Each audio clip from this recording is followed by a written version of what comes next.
Hi friends, हम संदीप। आप सभी का हमारे प्रजापति एजुकेशन क्लासेस में स्वागत है। आप सभी के लिए आज हम भौतिक विज्ञान का एक चैप्टर लेकर आए हैं जिसका नाम है प्रत्यास्थता। इलास्टिसिटी। इलास्टिसिटी क्या होता है उसके बारे में थोड़ा सा आज हम वर्णन करेंगे, डिस्कस करेंगे। मतलब क्या होता है, कैसे होता है। तो आज आइए देखिए, ये क्लास 11th का चैप्टर है प्रत्यास्थता। क्या हो गया? प्रत्यास्थता। ये हो गया इलास्टिसिटी।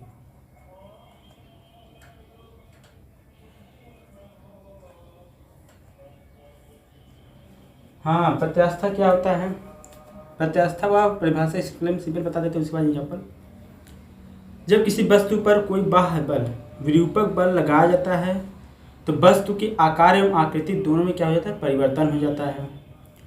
और फिर विरूपक बल अगर हम हटा लेते हैं तो वह पुनः अपनी अवस्था को प्राप्त कर लेता है। यही क्या कहलाता है? प्रत्यास्थता। प्रत्यास्थता क्या कहलाता है? जब कोई वस्तु है उस पर हम कोई बाह्य बल मतलब विरूपक बल लगा देते हैं तो वस्तु के आकार एवं आकृति दोनों में क्या हो जाता है? परिवर्तन हो जाता है। जब वही बाह्य बल हम हटा लेते हैं, मतलब विरूपक बल अगर हटा लेंगे तो वह पुनः अपनी अवस्था को प्राप्त कर लेगा। यही प्रत्यास्थता कहलाता है। जैसे हमने बता दिया आपको कि जैसे आप क्लास में पढ़ रहे हैं, कोई टीचर पढ़ा रहा है, आप ध्यान नहीं दे रहे हैं, ठीक है। उसने आपको खड़ा कर दिया, क्या बताइए ये चीज़, मतलब हमने क्या बताया।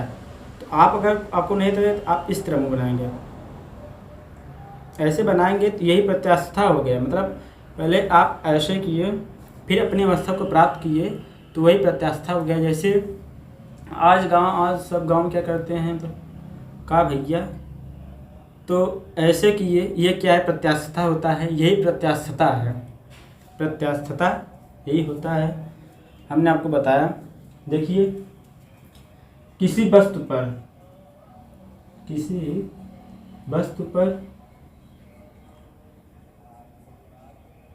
विरूपक बल, बाह्य बल मतलब विरूपक बल लगाने पर वस्तु के आकार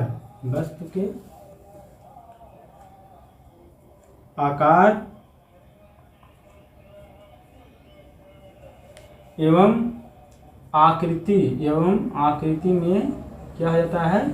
आकार एवं आकृति में परिवर्तन हो जाता है। क्या होता है? परिवर्तन हो जाता है। तो और फिर विरूपक बल अगर हम हटा लेंगे, विरूपक बल हटा लेने पर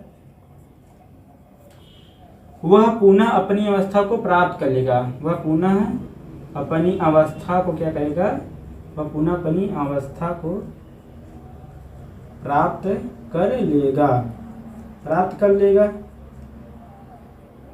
तो यही क्या हो गया? प्रत्यास्थता। जैसे मैंने बताया, कोई स्प्रिंग है, मान लीजिए ये स्प्रिंग इसे बंधा हुआ है, या स्प्रिंग है इसे बंधा हुआ है। जब हम इसको यहाँ इसमें बांधना है तो इसको हम खींचेंगे, इसमें कुछ इतना तनाव हुआ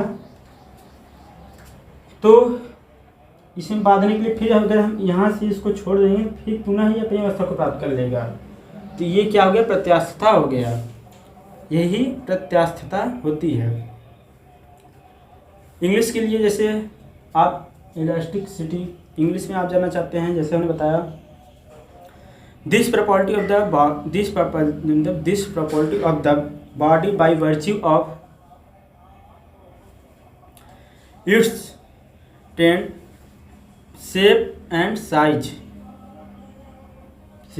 साइज मतलब बाय डिफॉर्मिंग फोर्स। अब डिफॉर्मिंग फोर्स अगर उस पर लगाएंगे तो उसके शेप और साइज में क्या हो जाएगा? परिवर्तन।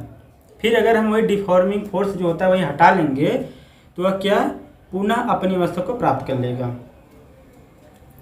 यही हो गया, इंग्लिश भी हो गया। हमने क्या बताया? This property of the body by the virtue of its trends से इट्स ट्रेंड, मान लीजिए इसको लिख देते हैं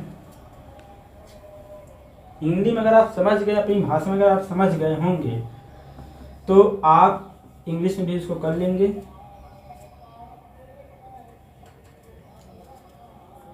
हमने लिखा this property of the body by the virtue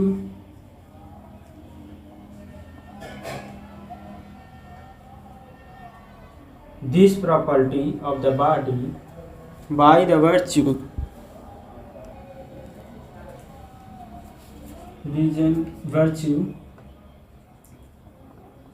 which its trend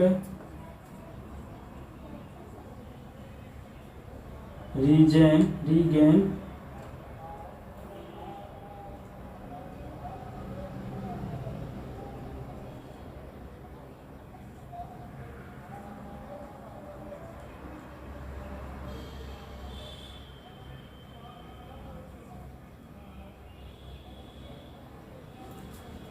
थोड़ा मिस्टेक हो गया।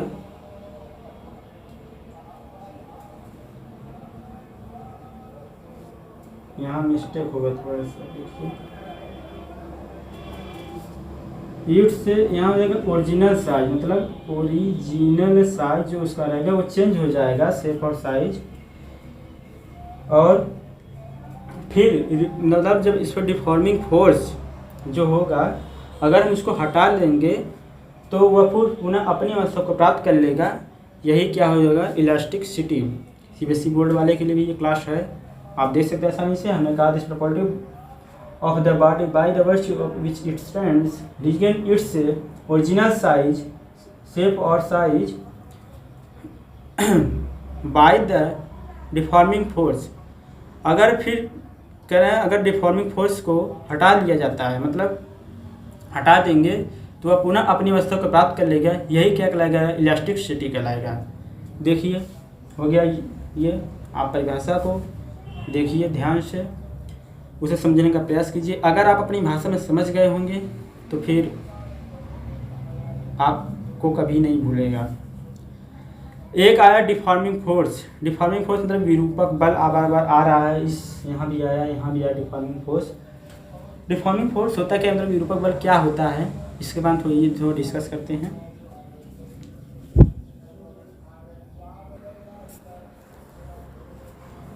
तो क्या हो गया, विरूपक बल। विरूपक बल, विरूपक बल क्या होता है,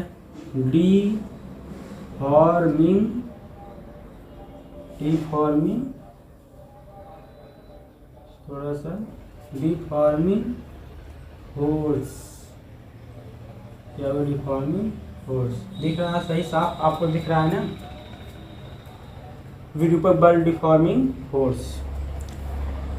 विरूपक बल क्या होता है, विरूपक बल क्या होता है, किसे के मतलब परिभाषा पर बता देते हैं। किसी वस्तु पर कार्यरत बाह्य बल, किसी वस्तु पर कार्यरत बाह्य बल वस्तु के आकार एवं आकृति को बदल दे अथवा बदलने का प्रयास करे, यही क्या कहलाता है, विरूपक बल। क्या कहलाता है, विरूपक बल। जैसे हमने कहा ये पेन है, इस पे मतलब कोई बाह्य बल लगाएंगे तो ये इसके आकार में आकृति को परिवर्तन करेगा, या तो इसको परिवर्तन मतलब करने का प्रयास करें, मतलब इस पेन को अगर हम तोड़ने का प्रयास करें तो यही क्या होगा, विरूपक बल। मान लीजिए कोई छड़ है, ये लगी हुई है, क्या लगी हुई है, छत पे है, ये निकला हुआ इतना छड़ है। इस छड़ पर आप जब इसको मोड़ेंगे पहले, तो इस पे आप जो कार्य मतलब मोड़ने का आप प्रयास कर रहे हैं, इसे मुड़ नहीं रहा, मोड़ने का जो प्रयास कर रहे हैं आप, यही क्या होगा, विरूपक बल हमारा हो गया। विरूपक बल क्या होगा, जैसे मैंने बताया कि मतलब इस छत में कोई छड़ निकला हुआ है, उस छड़ को आप मोड़ने का प्रयास कर रहे हैं और मतलब वो मुड़ नहीं रहा है, तो जब आप उसको मोड़ने का प्रयास मतलब मोड़ रहे हैं तो मतलब उस छड़ पर जो आपने कार्य किया क्या होगा, विरूपक बल। ठीक है, डिफॉर्मिंग फोर्स ये चीज़ हो गई। अब इसकी परिभाषा लिख लीजिए।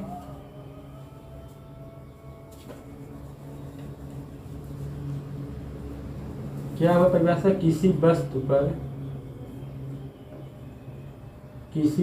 पर कार्यरत वह बाह्य बल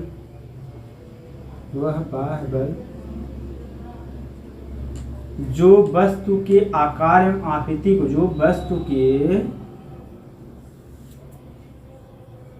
एवं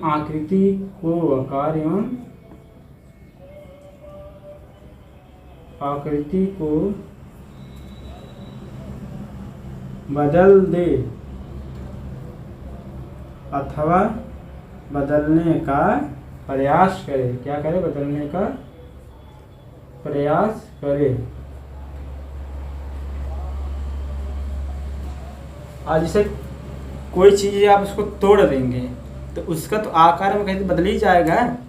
जब उसको तोड़ने का प्रयास कर टूट नहीं रहेगा। जैसे पेन है, प्लास्टिक कोई चीज़ है, उसको मोड़ेंगे तभी भी उस पर जो आप उसको मोड़े उस पर तब पर भी कुछ परिवर्तन तो होगा, ज़रूर होगा। ये हो गया।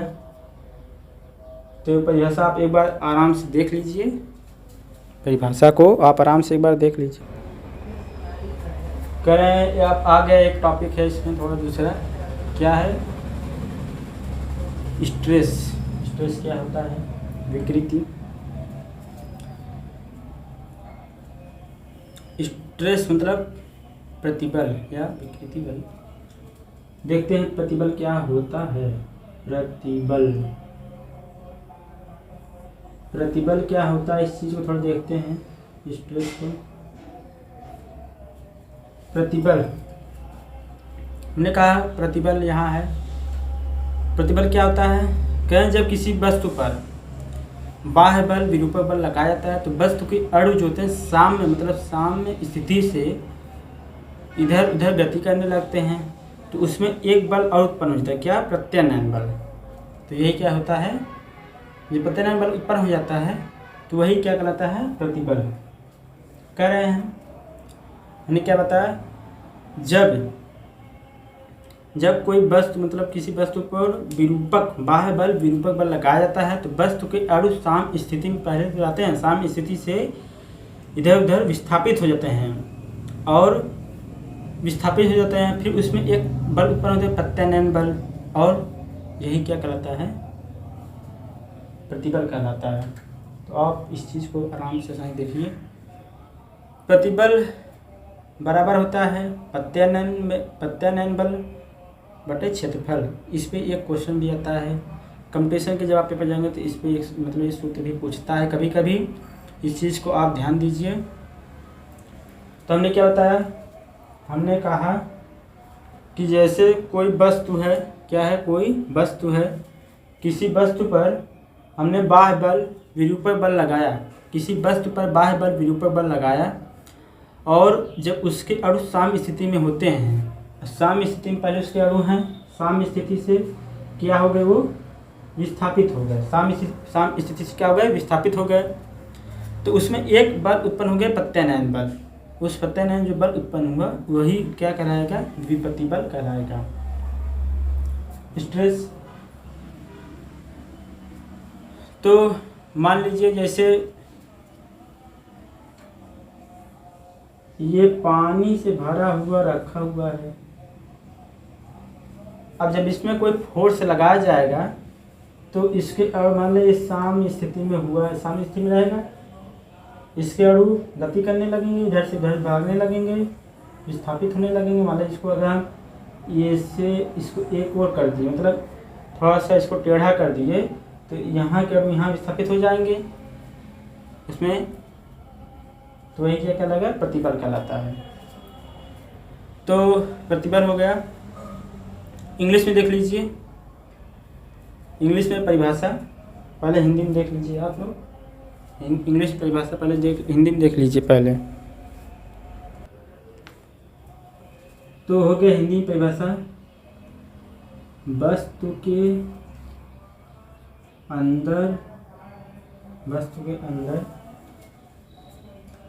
किसी पृष्ठ के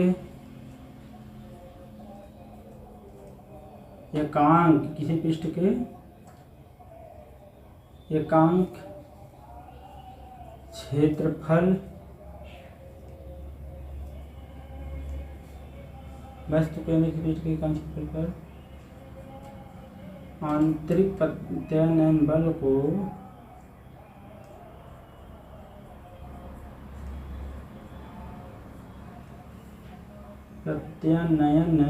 को क्या कहते हैं? प्रतिबल।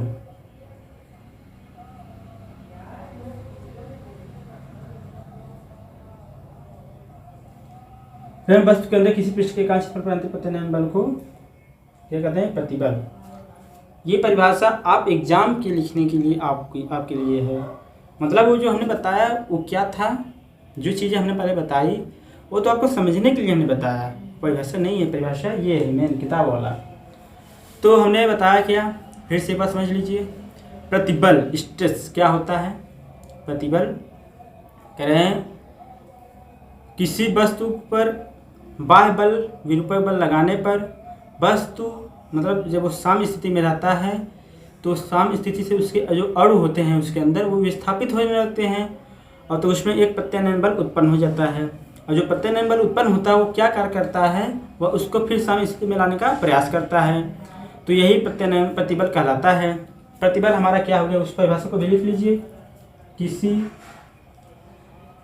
वस्तु पर बाह्य बल, किसी वस्तु पर बाह्य बल या विरूपक बल लगाने पर वस्तु के अणु जो होते हैं साम्य स्थिति से क्या कहते हैं? विस्थापित होने लगते हैं। साम्य स्थिति से विस्थापित होने लगते हैं, विस्थापित होने लगते हैं साम्य स्थिति से। तो साम्य स्थिति से विस्थापित होने लगते हैं तो उसमें एक प्रत्यानयन बल उत्पन्न हो जाता है। प्रत्यानयन बल क्या होता है? प्रत्यानयन बल उत्पन्न हो जाता है। प्रत्यानयन बल क्या हो जाता है? उत्पन्न हो जाता है। और प्रत्यानयन बल क्या वर्क करता है? वह उसको साम्य स्थिति में लाने का प्रयास करता है। प्रत्यानयन बल साम्य स्थिति में लाने का क्या करता है? प्रत्यानयन बल उनको जो है साम्य स्थिति में लाने का प्रयास करता है। साम्य स्थिति में क्या करता है? लाने का प्रयास, लाने का प्रयास करता है। तो लाने का प्रयास करता है तो यही हो गया हमारा प्रतिबल। प्रतिबल क्या हो गया? परिभाषा आप यही लिखेंगे एग्जाम में, ये तो बहुत बड़ा हो जाएगा। फिर भी अगर आप समझ गए हो तो ये आप यही लिखिए, कोई प्रॉब्लम नहीं हमें। हमने क्या कहा? किसी वस्तु पर बाह्य बल मतलब विरूपक बल लगाने पर वस्तु जो होता है साम्य स्थिति से विस्थापित होने, वस्तु के अणु जो होते हैं साम्य स्थिति से विस्थापित होने लगते हैं और उसमें एक बल उत्पन्न हो जाता है प्रत्यानयन बल। प्रत्यानयन बल उनको साम्य स्थिति में लाने का प्रयास करता है, यही प्रतिबल कहलाता है हमारा स्ट्रेस। ठीक है, परिभाषा क्या हो गया आपका एग्जाम वाला? वस्तु के अंदर किसी पृष्ठ पर एकांक क्षेत्रफल पर, वस्तु के अंदर किसी पृष्ठ के एकांक क्षेत्रफल पर उत्पन्न आंतरिक प्रत्यानयन बल को प्रतिबल कहते हैं। यही एक परिभाषा एग्जाम के लिए हो गया। जो भी चीज़ें यहाँ बताई जा रही हैं वो एग्जाम में आती हैं, इसीलिए हम यहाँ बता रहे हैं। आप लोग मेहनत से पढ़ें।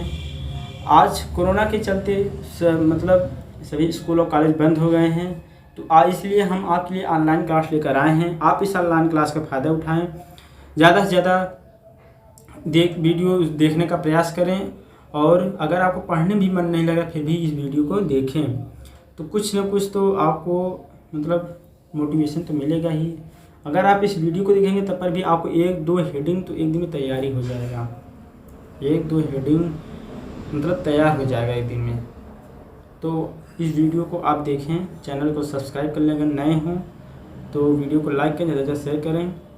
आज के लिए बस इतना ही। धन्यवाद। जय हिंद, जय भारत।